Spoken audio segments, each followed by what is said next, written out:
In human sexual activity, we talk about such things as achieving an erection, maintaining an erection, maintaining or performing. We talk about a woman reaching an orgasm. Men achieve, attain, maintain, and perform for the woman who then reaches for her orgasm. We've taken behavior which can be amazingly enjoyable and satisfying and turned it into what sounds like an anxiety-producing job. Can you picture a man doing all he can to achieve, attain, and maintain an erection and in order to perform? Can you imagine a woman then reaching for her orgasm? How high does she reach? Does she use a special sex ladder or perhaps a stool? Do some women stand on their tippy toes in order to climax?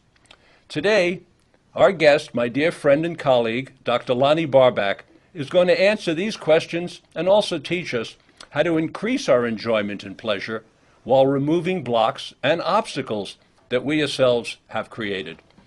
Dr. Lonnie Barbach is our country's foremost expert on human sexuality. Her books include the breakthrough bestseller, For Yourself. Over 30 years ago, this book opened the closed door to female masturbation.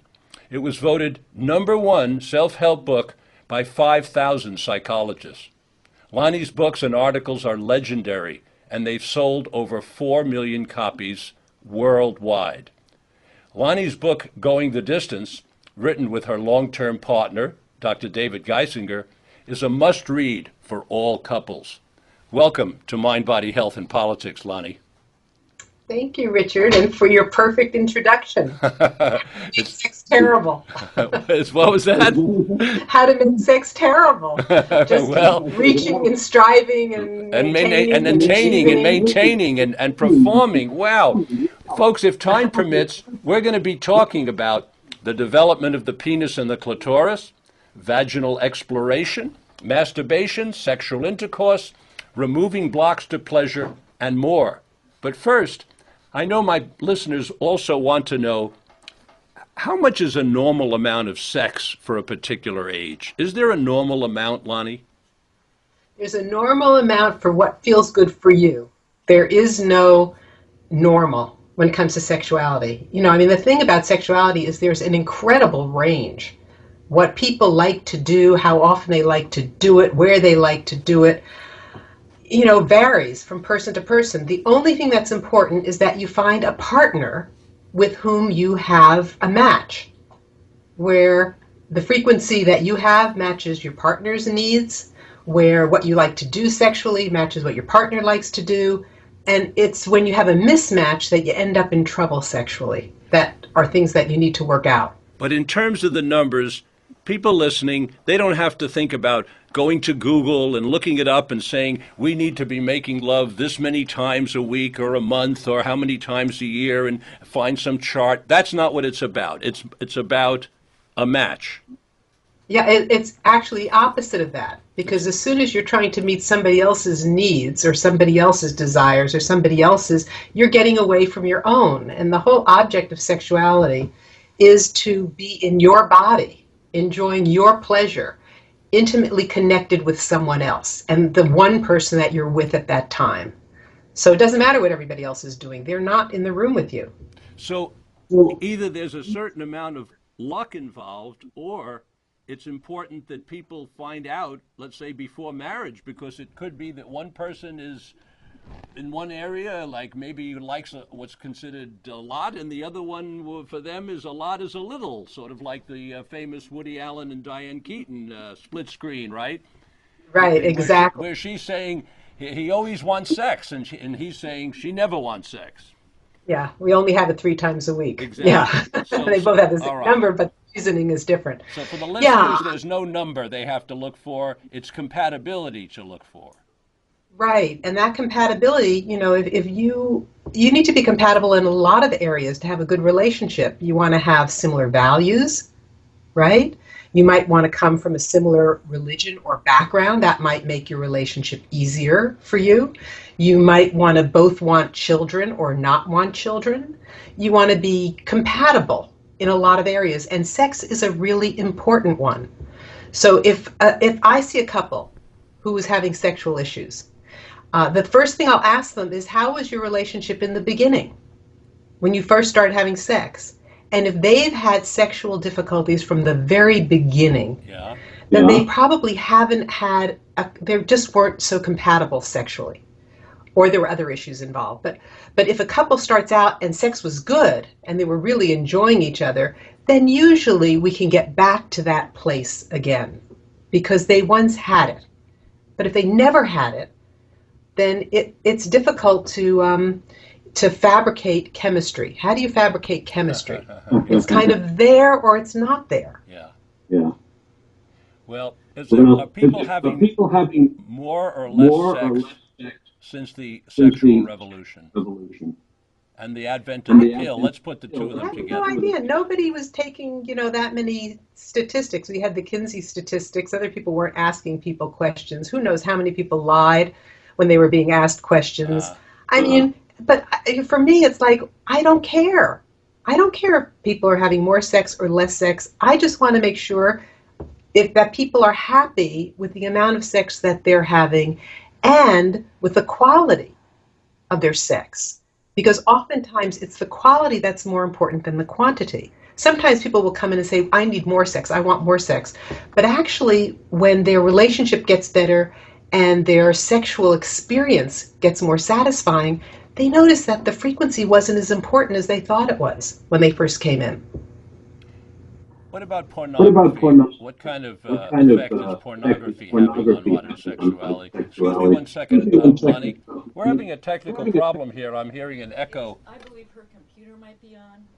Her computer might be on? It sounds like the They're echo saying is your coming computer from might be on in some way? Is your computer whatever on means? How else am I going to be talking to you if my computer's not Okay. on? I'm not hearing the echo now. That's probably coming from her. Yeah, I don't hear it anymore.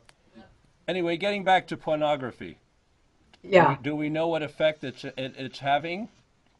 Well, I mean, it does have an effect on relationships. It can be both a positive effect or a negative effect, depending upon the people involved. For some people, both people involved enjoy pornography. They watch it together. It's part of their sexual stimulation. Some people use it as a way to say, oh, I really like this. Watch what these people are doing. It can be an aid in communication. It can be fun. For other people, pornography gets in the way because they get so into what's happening in pornography, they're not so interested in their sexual relationship with their partner. So it interferes with their sexual relationship with their partner. Here's something where they don't have to consider the other person, and they get much more egocentric about their sex. So for those people, it has a negative impact.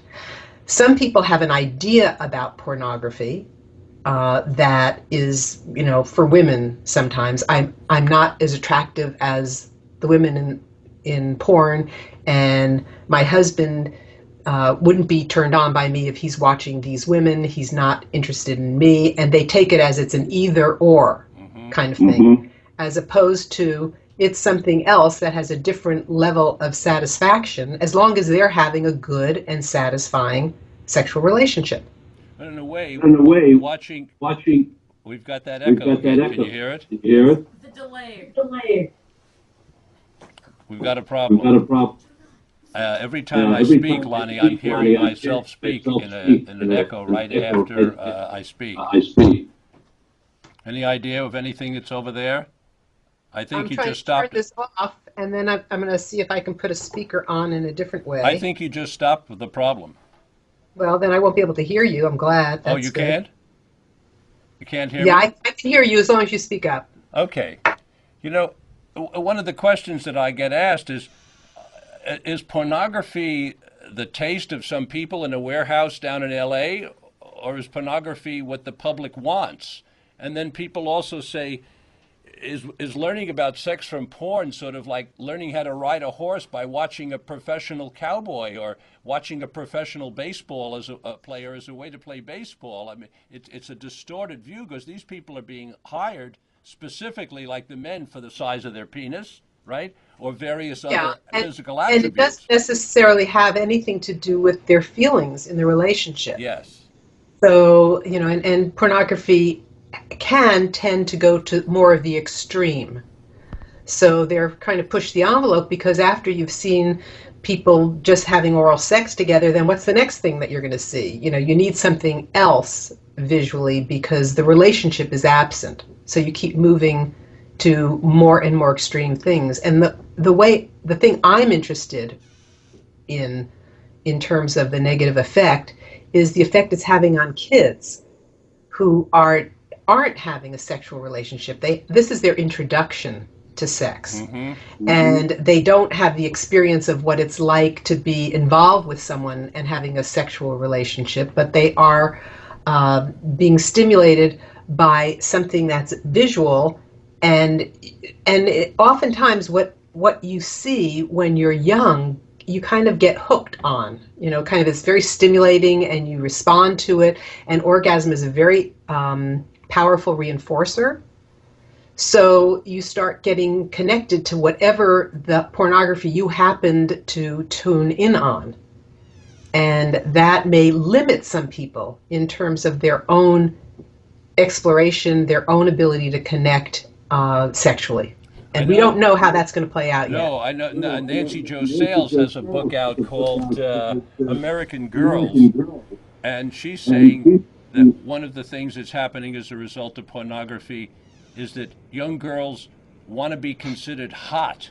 That their self-concept is all around being hot and being very doable, that the boys want to do them. It's not that the girls want the sex so much, but they want to be that desired. And that's actually always been true. One of the difficulties for young women all along has been having sex to please the guy, to not lose him in a relationship, you know, to have him find her desirable, to be attractive. And for young women, it wasn't having sex for their own pleasure because they wanted to, because they were ready for it. And that's been an issue for young women for as long as I've been working in the field. And there's also the issue, and longer. There's an issue that Peggy Orenstein has brought up in her book, Sex in Girls in America, about a change in the actual sexual activity where the incidence of anal sex has gone from 16% in 1992 to now 40% of young girls have tried it in 2015. It's a dramatic increase in anal sex. And they're attributing that in part to pornography, not necessarily to women enjoying it, because in fact one of the things that Ornstein says is that the girls find it painful. They're not all that crazy about it as a group. Right, and they're doing things that they feel the guy wants. And so they're, again, trying to do something that is going to make them accepted, that gives somebody else pleasure, and it's not about their own pleasure. At the basis of it, it's really teaching young women not to be sexual until they are ready, not to have sex with somebody until they want it with that person, you know, and as opposed to pleasing that person, to go into it for their pleasure as well. So it's a joint arrangement. Yeah. One of the other things that Ornstein mentions, which leads me into the next topic I'd like you to talk about, is she says that across America, in high school sex education classes, almost universally, they don't mention the clitoris. They simply don't mention it at all. And give us some history on the development, which you talk about in your book, your wonderful book, For Each Other, which I want to mention is somewhat of a sequel to your groundbreaking book that I mentioned earlier, For Yourself, For Each Other, or for couples. And in your book, you talk about how the clitoris and the penis develop in the early stages. As the same embryonic tissue. Yeah, please give us a little primer on that, Lonnie. Yeah, and so what you find out is that the outer lips of the vagina come out of the same tissue as the shaft of the penis. And the clitoris comes out of the same tissue that the glands, the head of the penis, in the male develops from. So we have sort of an equivalent, you assume, insensitivity. Insensitivity. So, insensitivity. Yeah. So that means the head of the penis and the head of the clitoris are equivalently sensitive. And for some women, also the clitoris is not just on the outside of the body. The roots of the clitoris go into the interior, into the front vaginal wall. Sort of like a wishbone, isn't it? For a lot of women, stimulating that area just under, up the pubic bone, but just above it, will be very arousing. For other women, that's not so arousing. For some women, stimulation of the head of the clitoris is very arousing. For some women, that's too intense. They are more pleasured by a lighter stimulation. So there is no one way. And the things that sometimes are difficult for male partners is that, well, this worked for my last partner, what's wrong with you? I mean, I've just learned this is how women are supposed to work, but it really is getting in sync again with the individual that you're with. What kinds of things does she like? How does she like to be pleasured?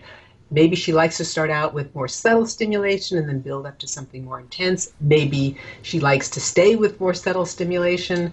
You just have to know what is most pleasurable for the partner you're with. That is another topic that you focus on quite a bit in your book, which is communication. Mm-hmm. You're opening the door for people to be able to talk openly about their sexual likes and dislikes. Talk some more about that, please. Well, how can you know? I mean, it's like, how would you know that you liked your partner? How's your partner like her coffee? Black with cream and sugar? I mean, at some point you're going to have to find out. You're going to watch her and see what she's drinking and learn from that, or you're going to ask her, how do you want me to make your coffee? Maybe she wanted it black today, but tomorrow she's going to want it with cream and sugar. It's asking that question. It's continuing a dialogue, talking about sex just as if it were a normal part of a relationship. I mean, somehow we take it and put it outside of that, but it is. It's a very important part of most relationships. When the sexual relationship is not going well, the relationship is often not going well. So you're if I understand you, you're advocating completely open and normal conversation about touch me here, it feels good there, I'd like you to do more of that. Is that correct? Absolutely, but you have to figure out in that relationship, how does the partner feel about that? Do they want to talk about it during sex? Would they like information after they make love or at some other time, maybe when they're having a car ride together and they just have the privacy of the two of them and a long drive and they can really talk about things? A lot of sex right after, because it becomes a kind of evaluation of how did the sex go. So you really want to be communicative, but you don't want to be judgmental. That must be a very, very touchy for couples, because I imagine when they're talking and communicating about what they like and what they don't like, you can get into, you did a little too much of this or in some ways start to feel bad because it feels like a little criticism or I'm not good enough, correct? Right. And so it becomes very important to be positive and say, I'd like more of this. I really like it when you do that. And so as opposed to I don't like it when you do this, it's more I'd really like it, if you do more of this kind of a thing for me. My nipples are very sensitive. I really like it when you stimulate them more. You spend more time over here. So it's about, and it's, also we have something in this culture, which is that the man was supposed to be born with sexual information and expertise. Like we know what to do. Right. You're supposed to know what to do. You're not supposed to ask. And you shouldn't get any information because you're supposed to know. And you can't ask because you're supposed to know. And she can't tell you because you're supposed to know. And so you get stuck in this, she can't tell you, you can't ask, and no information gets transmitted about an area that is totally personal and individual. So somehow or other, the man is supposed to know exactly what the woman wants in her coffee without ever having discussed the coffee whatsoever. It Exactly. could be black, it could be a triple espresso, it could be cream in the coffee, no cream, sugar, whatever, without any information. That's what you're saying. No information except what he believes is, well, my last partner did, liked or cream maybe what he in her saw coffee. on some pornographic movie. Or saw in some pornographic movie. Because if he learned it that way, right? Because if they're That's not right. teaching it in high school, where else is he seeing it? So he thinks, well, maybe that's what I'm supposed to do. Exactly. That's a bit scary. Hmm. One of the things you also talk about in your book that seems so important to me was that in order for a person to be able to tell another person what they like, you talk about how you have to explore yourself in order to find out what you yourself like. Yeah, for women, masturbation is the easiest way to learn to have orgasms. Women can learn about their own bodies. They can move at a pace that works for them. They could take as much time as they need. They don't have to be worried about pleasing somebody else. It has all of the attributes of a perfect environment for her to figure out what's going on sexually for herself. And it's a great environment for men to learn how to control their ejaculation. So they learn how to stop, they learn how to take their time, but most men, masturbate, they do it as quickly as possible. That's kind of what you do. You don't want to get caught. I mean, you don't want anybody to walk in on you. And so men have learned how to have orgasms very quickly and then often need to learn how to slow that down. And masturbation is a good way to do that too. So what you're saying is contrasted with some of my other authors who have talked about masturbation as making love to oneself. For the most part, men are still getting themselves off, so to speak. They're just having the experience and done. They're not really making love to themselves. Right. And when people really are making love to themselves, it's a whole different experience. But most people don't do that. We've been taught that masturbation is shameful. It's not what you want to spend any time doing. There's something wrong with you if you're doing it. For young women, it's like, what do you mean you have a sex drive and you're interested in having sex if I'm not here? The guy says, if I'm not here with you, what do you mean you have a sex drive? It really is important for people to own their own sexuality and to understand it and to explore it and to enjoy it. Can you in some way offer some guidance to women who are listening to this and have never done self-vaginal exploration? What do they do? Give us some guidelines, some direction. Well, first is to relax. So either take a nice bath or, make sure that you're in a relaxed mood, that your cell phone is off, that your door is locked so you feel like you're safe and you're private and nobody's going to walk in on you, and that you have some time to do this, and to have something that gets you into in an erotic frame of mind, because oftentimes for women it's their partner that makes them feel turned on. Now, if their partner's not there, then maybe fantasies about their partner, maybe other kinds of fantasies, maybe reading something that's erotic. When I started running my pre-orgasmic women's groups, one of the things that the women said, this was in the early 70s, women said that, I don't feel that turned on by myself. And I said, well, why don't you try to read something? And all of the stuff that was written, they said, this stuff turns me off. This stuff is all written for men. And that was what encouraged me to start to write volumes of erotica written by women for women. So that women would have something that would be arousing. So now there is also erotica that women can read to put themselves into a sexual mood, to start getting more aroused. And then to follow their body, to just see what feels good, and when it feels good to keep doing it, and if something starts not feeling so good, to change it. And it's just about experimenting and trying to see what it feels like if they touch their breasts, what it's like if they feel their behind their knees, their vaginal area inside the vagina. They can put fingers, or a vegetable if that they feel is something that they'd like to have inside, because some women like something inside the vagina when they're masturbating, as well as clitoral stimulation. So it's just a matter of just spending time at it and seeing what you like. In a previous interview, Lonnie, you told me that it wasn't that long ago that a very high percentage of women had never even really looked at their vagina. Right. And I assume that's changed now over the years. But now we're going beyond looking to touching. And women need to, from what you're saying, they need to in some way be able to say that touching themselves and stimulating themselves and if you will, making love to themselves is okay. It's not That's not the whole quote idea bad. well, the whole idea is not so bad. It's like I'm a sexual being. Sex is healthy. It's a really good part of a relationship. It's a positive part of who I am, and I can feel good about it and enjoy it and experience it in a way with my partner or by myself in a way that makes me feel good because I get to have this feeling.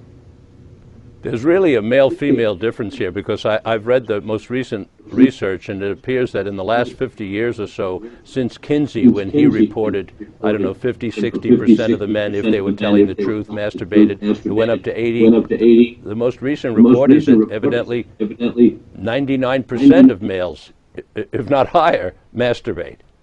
But that's not true for females.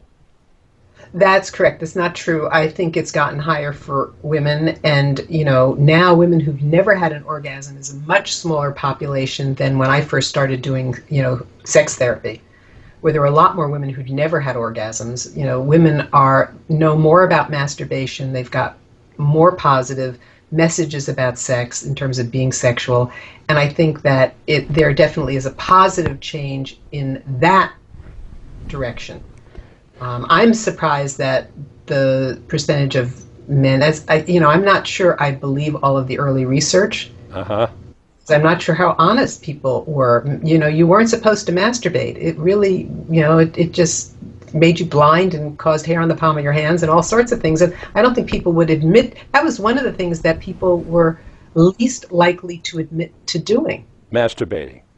Yeah. And most people, the largest majority of people are doing it. Tell us some, please, in terms of female masturbation. By the way, it's a really good way for adolescents to learn about their body in a safe way, in a way that they get to focus on themselves, and especially for young women to learn about their bodies and to feel good about themselves. So it serves a lot of purposes. We have it for a reason. Certainly two of the reasons that are obvious is one is that the female can have a pleasurable lovemaking experience with herself. The second being she can then, as per your communication counsel, tell the male or female, if she has a female partner, what feels good, because she then knows what feels good because she has discovered what feels good by herself. Right? Yes. They don't have to play a guessing game. Yeah, and I think sometimes in lesbian relationships, because they're two women, you expect one is going to know about the other one because have you're the a same woman. genitals. Yeah. But it doesn't really matter because we're each so unique. Mm-hmm. So it's being able to accept our uniqueness that is crucial to really enjoying our sexuality. Women listening to this, some of them are going to do what you're suggesting if they haven't already done it. Please tell them some about the G-spot and about the efficacy of the Kegel exercise. Well, as I mentioned, the area of the clitoris that goes internal into the vagina, on the internal wall, upper wall, like the wall of the stomach just above the pubic bone, that's where the backside of the clitoris goes into the vagina, and we call that the G-spot. And for some women, that's a very pleasurable area to have stimulated. For other women, it's just doesn't do much. As I said, for some women, having direct clitoral stimulation is really an important part of their arousal process. For other women, it's too intense. So that's just a... It's called the G-spot for a doctor, was it Grafenberg? Yeah, right. A guy discovered the female G-spot.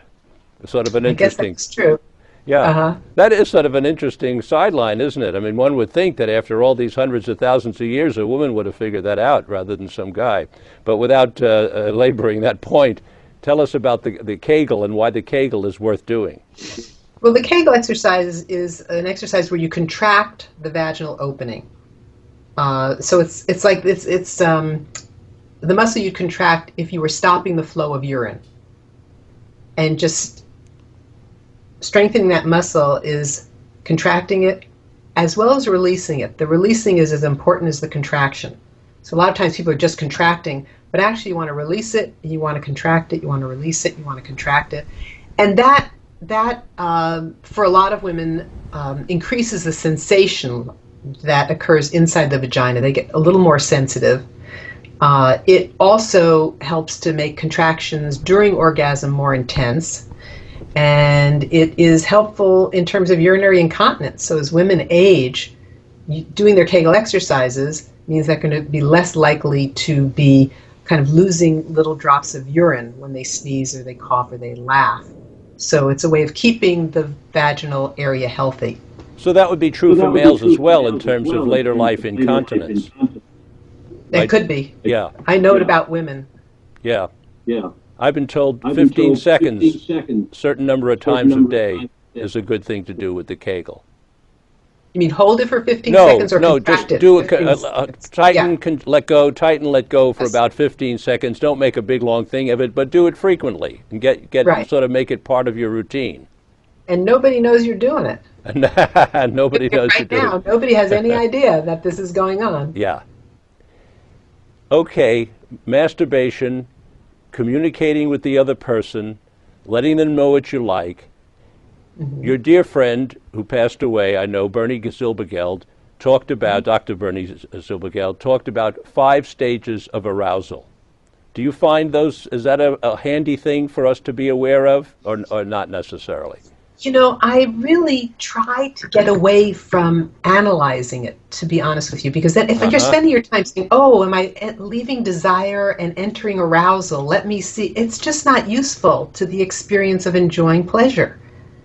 I mean, it's much more useful, I think, to a couple and their sexual relationship to just see where they are, and if they're going too fast, to slow the partner down.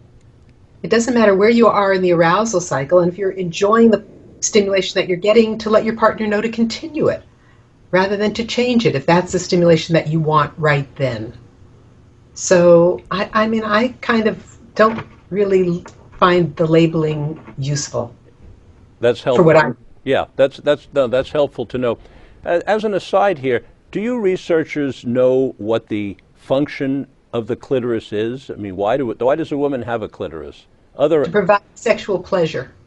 But there's sexual pleasure with penetration, with oral sex. I mean, there's a lot of sensitivity in that area. Is there a particular function of the orgasm for females? Pleasure. Pleasure, strictly. Well, I mean, the survival of the species depends upon sex. If it didn't feel good, it wouldn't be reinforced. We wouldn't want to do it very much, and we'd all die out as a species. Well, so having it be pleasurable, you don't know if animals are really enjoying it or not enjoying it. No, we do know that like dogs and cats and so on don't seem to have a clitoris. Do they? Well, whatever they do have, they're enjoying it. There's something that's going on in their bodies and their brains to have both wanting to do it. Yes. So it may not be a clitoris. I actually don't know a lot about animals. Yeah. That's not one of the areas that I spend much time studying. But I do know that if you didn't enjoy it, you wouldn't keep doing it. So it's a positive reinforcement for reproductive purposes. Absolutely. Yeah. And we know that as you have an orgasm, the oxytocin in your body is released, which is the kind of the feeling close hormone. And so you feel more connected to your partner.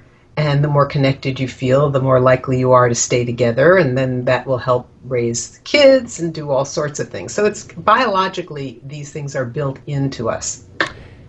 When it comes to actual sexual activity, are there any, so long as there's mutual consent, no coercion or persuasion, no people aren't drugging each other, they're sober and they're in it together, does anything go? Does anything they want to do, is it okay? Or are there things that there are no-nos that people shouldn't do?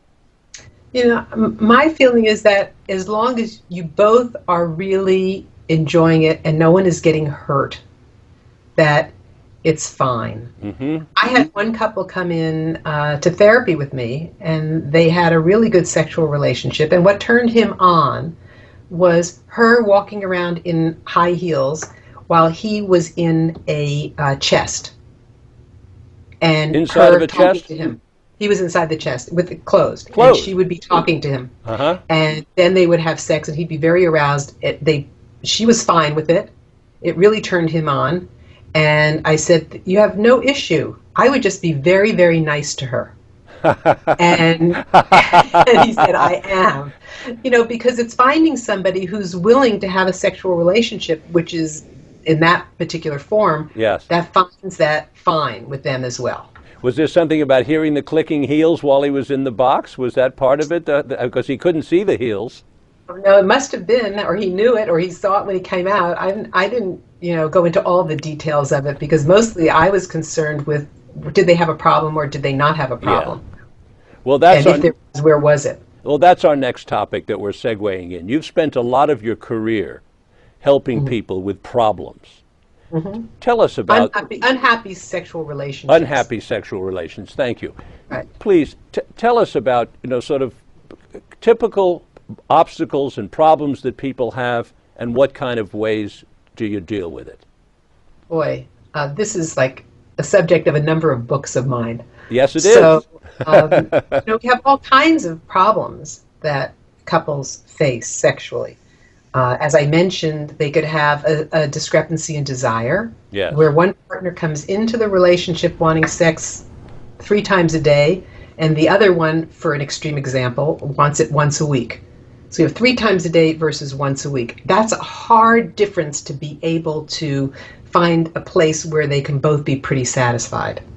yes. If it's 3 times a week versus once or twice a week, you can find a place to make it work. But if it's very, very far apart, one person ends up feeling unloved and undesirable because their partner's not interested in making love with them. The other person is feeling that there's something wrong with them, and that they feel guilty and abnormal, and that leads to then even a larger difference as one person feels pursued and the other one feels rejected. But So this is the that's kind of thing pretty that this kind of thing, as we said earlier in the program, people can find out about early in the relationship before they get Right. married. This isn't Yeah, oh but my some gosh. people feel, well, after we get married, this will all change. Ah, yes. Yeah, maybe So- we'll feel freer or something, and then it doesn't change, and what a big, And then it doesn't change, what a and big then so nonsense that problem. difference becomes a problem. So that's one kind of sexual problem. The most common sexual problem that I see in Yes. couples, maybe because I like working with it the best, is a lack of desire, or what we call a lack of desire. Not a difference in desire, but where this couple really isn't having a sexual relationship. So neither one of them desires sex, or one of them doesn't want to have sex. And then the issue is to figure out what is going on here. Sometimes it's something as simple as maybe the woman has gone through menopause and she is low on testosterone, and she really needs to have a change in hormones, or is experiencing pain with intercourse because she needs some estrogen in her vaginal area. So is that what's going on? Is what's going on, which is most commonly, that you have a relationship that has atrophied over the years. They haven't put the kind of time and energy into maintaining the intimate, caring part of the relationship. Maybe they become a business partnership where they take care of the kids and they take care of the house, but they haven't really been paying attention to each other's more emotional needs. And they don't feel connected. And that lack of feeling connected leads to a lack of feeling sexual. Or they're feeling tired and exhausted and overworked, and it's hard to find time or to make time in their busy life to be able to be sexual. Or most commonly, let's say when you have a partnership where one person is really angry at the other person, which means that they're feeling hurt. And they're feeling hurt maybe because they feel unimportant, they feel unloved, they feel in some way powerless in the relationship. Sometimes for women, not having sex is really powerful.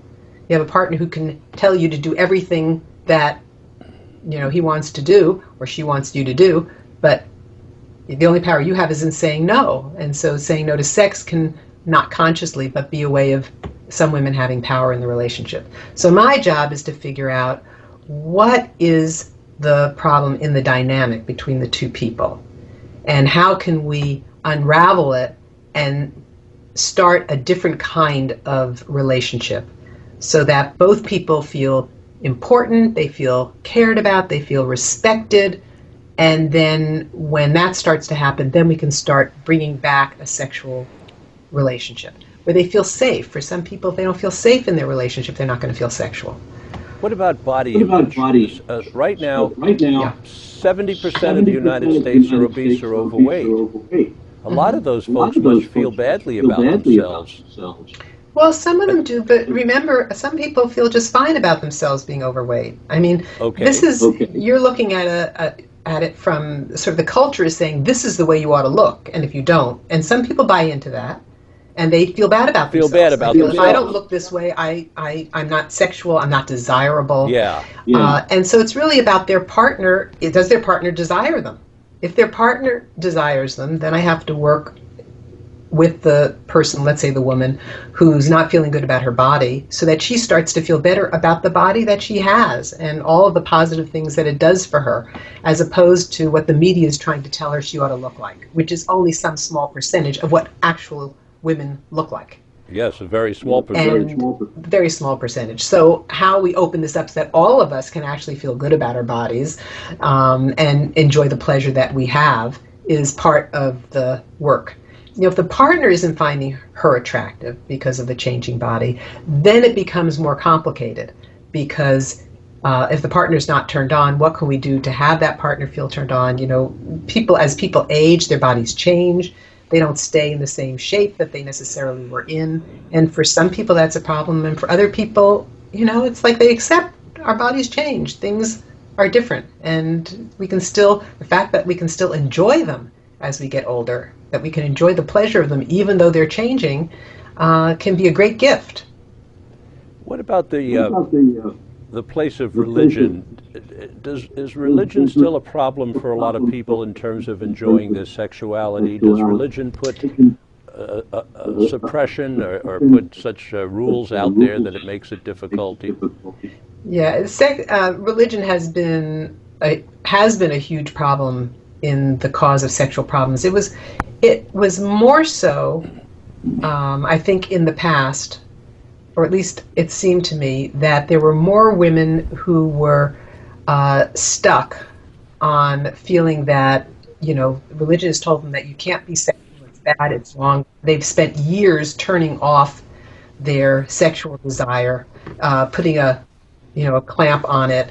And then one day, okay, so now you're married and it's okay, you're in this relationship and you can feel sexual now. But they didn't, because they learned too well how to turn it off. And when I did my first pre-orgasmic women's group, I had more women who were ex-Catholics than any religion.